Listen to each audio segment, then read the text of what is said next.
Hello hello and नमस्कार everyone. आजकल regular blogs नहीं आ रहे हैं, जानती हूँ और माफ़ी भी मांगना चाहती हूँ क्योंकि मैं बहुत आलसी हो गई हूँ। पर अब मैं डेली कोशिश करूंगी कि रेगुलर ब्लॉग्स आएं और ये ब्लॉग वहीं से शुरू हुआ है जहाँ से पिछला ब्लॉग एंड हुआ था, सैटरडे के दिन से। याद तो है ना आप लोगों को। और इतने सारे कपड़े प्रेस करके मेरी कमर तो दुख गई थी, फिर भी बच्चे ने बहुत दौड़ाया।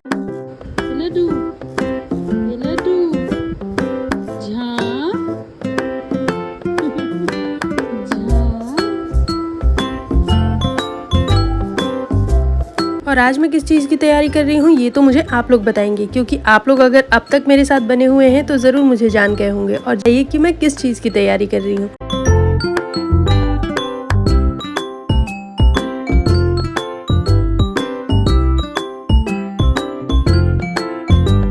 तो ये साड़ियों की चूड़ी तो मैंने लगा दी है अच्छे से और इसे भी रख दिया है क्योंकि अभी बहुत दिन है इसे यूज़ करने में। अच्छा चलो एक हिंट दे देती हूँ, कोई त्योहार आने वाला है और उसके लिए मैं ना 50 दिन पहले से रेडी होने लगती हूँ और करेक्ट 50 दिन पहले से रेडी हो रही हूँ। मेरा हर काम का यही लॉजिक है कि पहले से प्रिपेयर रहो ताकि जब भी वो काम आए तो आप आराम से उसे कर पाओ। बच्चे के साथ और घर की सारी जिम्मेदारियों को संभालते संभालते कभी कभी कामों में लेट हो जाता है, लेकिन अगर आप पहले से मेरी तरह प्रिपेयर रहोगे ना तो कभी लेट नहीं होगा। तो मैं हो गई हूँ अपने आने वाले त्योहारों के लिए प्रिपेयर, और आप हुए हैं कि नहीं ज़रूर कमेंट करिएगा।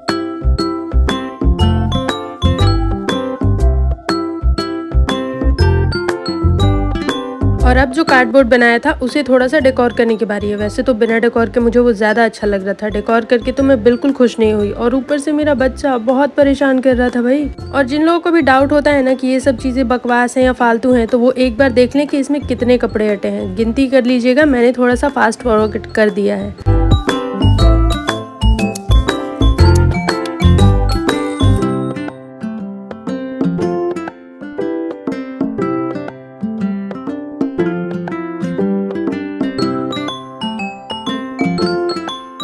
मुझे तो आप डेली देखते हैं, अब इन जनाब को देख लीजिए, ज़रा प्यार से देखिएगा।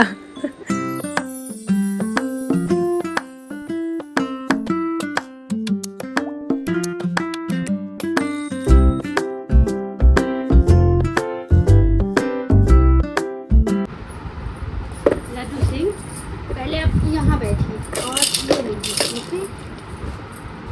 ओके, इस कार्डबोर्ड में मैंने सिर्फ एक साइड से ही लगाया है पेपर को, क्योंकि मुझे ना दूसरी साइड ऐसे ही अच्छी लग रही थी। एक्चुअली में ये सारा का सारा मुझे ऐसे ही अच्छा लग रहा था, पर फिर भी मैंने थोड़ा सा डेकोर करने की कोशिश की, लेकिन मुझे वो पसंद नहीं आया, इसलिए मैंने पूरा डेकोर नहीं किया।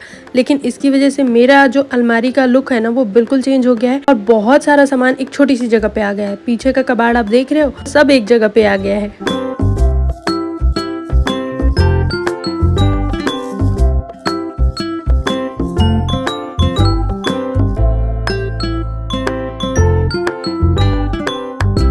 और बहुत ही जल्दी मैं दिवाली के लिए और आने वाले सारे त्योहारों के लिए एक छोटी छोटी ट्रिक शेयर करूंगी आप लोगों के साथ। तो बने रहिएगा मेरे चैनल पे, क्योंकि यहाँ पे ना लाइफ को इजी करने वाले सारे हैक्स मिलेंगे आपको।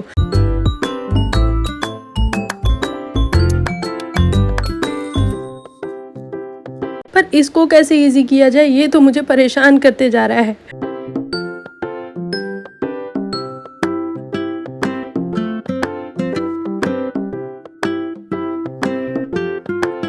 तो लीजिए बन के तैयार है हमारा कार्डबोर्ड। और इसमें ना चारों तरफ से डेकोर करोगे तो शायद ये अच्छा लगे, पर मुझे ये बिल्कुल अच्छा नहीं लग रहा था, इसलिए मैंने सिर्फ एक साइड से ही डेकोर किया है। ये कागज़ 5 रुपए का मार्केट में एक मिलता है और इससे मैं बहुत सारी चीज़ें आने वाले ब्लॉग्स में बनाने वाली हूँ, आप सबको बहुत पसंद आएंगी।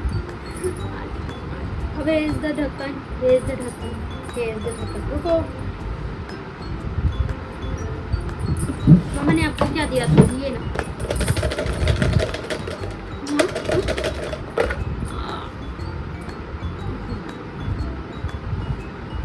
इधर देखो, कम ऑन।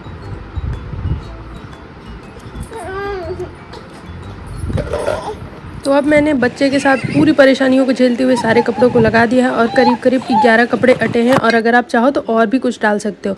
और ये देखो कितना स्पेशियस हो गया है और कितना खूबसूरत हो गया है। सबसे बड़ी बात, स्पेस तो कम ही लगता है और ऊपर से ऊपर आपकी खूबसूरती भी बढ़ जाती है अलमीरा की।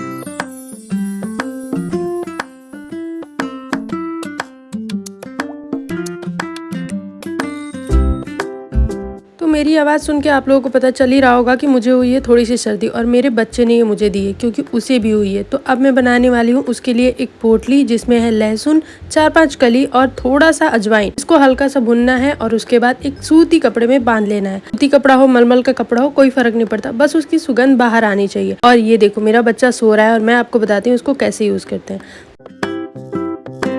तो पहला आइडिया ये है कि आप इसे इसके सिर पे रखो ताकि वो सारा का सारा कफ उसका सोख ले और उसके अंदर जितनी भी ठंडी है वो सब के सब गायब हो जाए। मतलब अजवाइन बहुत गर्म होता है और वो सारी ठंडी बच्चे के शरीर से सोख लेगा। और सेकंड आइडिया है कि आप इसे उसके नाक के पास रखो ताकि जब भी उसे सूंघे ना तो उसके नाक में जितना भी कफ या बलगम है वो सब साफ हो जाए और उसकी नाक बिल्कुल क्लियर हो जाए। इससे बच्चे को सांस लेने में बहुत आराम मिलेगा और सारा का सारा उसका कफ पॉटी के रास्ते से बाहर आ जाएगा।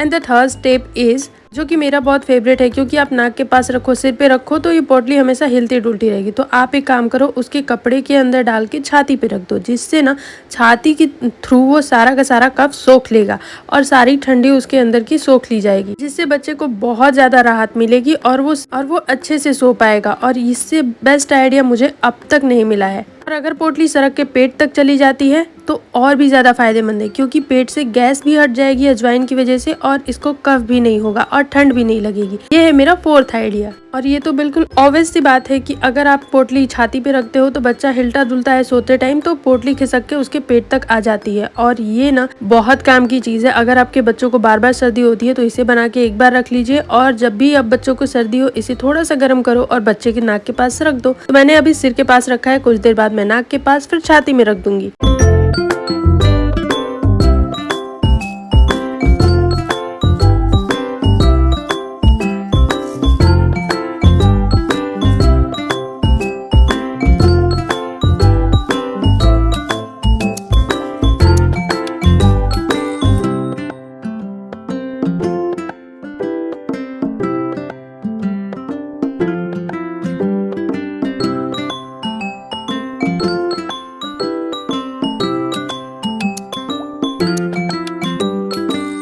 तो आज था रविवार और मैं तैयार हो गई हूँ अपनी बहुत ही खूबसूरत सी साड़ी पहन के। मुझे तो ये बहुत पसंद आई, आप लोगों को कैसी लगी जरूर बताइएगा। और मिलते हैं आपसे, सुप्रभात आप सभी को, राम राम जी। कैसे हैं आप? उम्मीद करती हूँ आप सब खुश और मस्त होंगे और मेरी तरह हंसते और खिलखिलाते होंगे। तो चलिए अब सबसे पहले कर लेते हैं पूजा, उसके बाद ही होगा कोई भी काम धाम।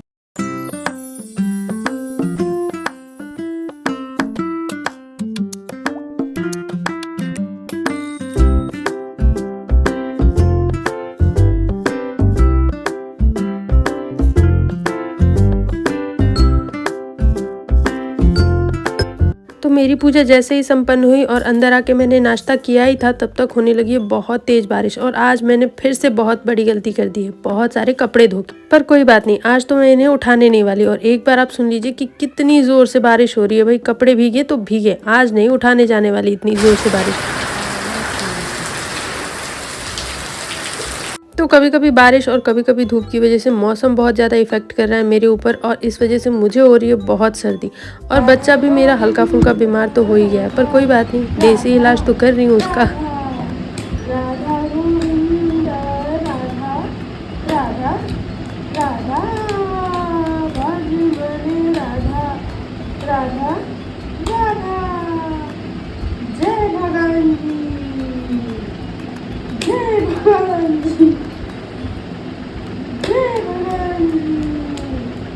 मेरा लल्ला, जय जय राधा राधा राधा राधा राधा राधा राधा राधा राधा राधा राधा राधा राधा राधा,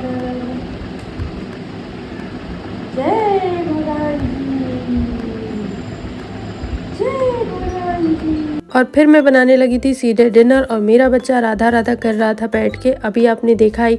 और डिनर में बना था चोथा और आलू परवल की सब्जी। हाँ, हमारे यहाँ इसे मीठी रोटी के साथ साथ चोथा भी कहते हैं। मैं अक्सर भूल जाती हूँ कि इसे कहते क्या है, लेकिन आज मुझे याद था तो मैंने सोचा आप लोगों को बता ही दिया जाए। इसे गुड़ से या फिर चीनी से, दोनों से बनाया जाता है और मैंने इसे बनाया है गुड़ से। वैसे गुड़ और चीनी में कोई ज़्यादा अंतर नहीं होता है। लोग कहते हैं कि जो चीनी नहीं खाते उन्हें गुड़ खाना चाहिए, ऐसी कोई बात नहीं है। चीनी भी उसी चीज़ से बनती है और गुड़ भी उसी चीज़ से, दोनों में सिर्फ 5% का अंतर होता है।